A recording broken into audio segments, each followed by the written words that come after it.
Агарын бохирдлыг бууруулахын тулд өнгөрсөн хугацаанд 175 мянган ширхэг хас үлзий дөл зэрэг сайжруулсан утаагүй зуухыг тараасан. Гэвч агарын бохирдол буурсан уу гэвэл мэдээж үгүй. Гэтэл засгийн газар дахиад утаагүй зуух тараана гэж өчигдөр асуудал хариуцсан сайдын хариуцлагагүй мэдэгдэл олон нийтийн бухимдлыг төрүүлсэн. Харин агарын бохирдлыг бууруулах ажлын хэсгийн ахлагч зуух тараах асуудлаар ийм тайлбарыг өглөө. Зуух хэрвээ тараах юм бол сайжруулсан зуух тараа. Шүүлтүүртэй байх юм уу, ямар байх юм тийм ээ, бага түлш хэрэгэлдэг байх юм уу тийм ээ. Тэгэхээр энэ талаасаа бол нэлээд засгийн газар дээр судалгаа юмнууд хийгдэж явж байгаа юм байна лээ. Өчигдөр байгаль орчны сайд бол тэр агуулгаар нь ярьсан баг.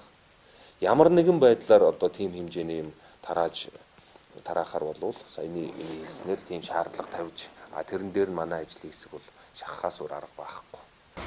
Ямар ч үсэн сайжруулсан зуух тараана гэдэг нь үнэн болж таарлаа. За үүндээ бас л төсвөөс хөрөнгө зарцуулах нь мэдээж.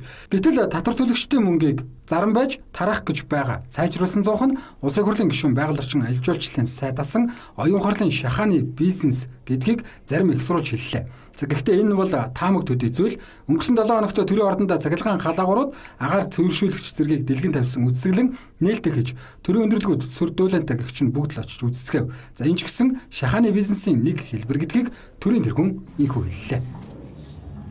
Саяын тэр хоёр дагавар даргасан үзэсгэлэн бол худлаа шүү. Авах юм юу ч байхгүй. Дахиад нөгөө шахаа орж ирж.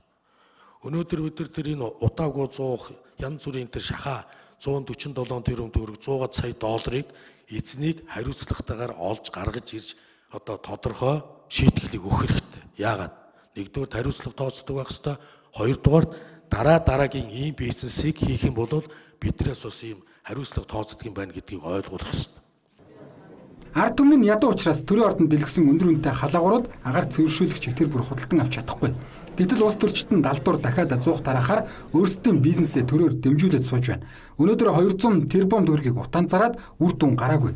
Гэтэл энэ мөнгийг хэн хэрхэн зарцуулсан бэ гэж хариуцлага нэгж байгаа хүн алга байна.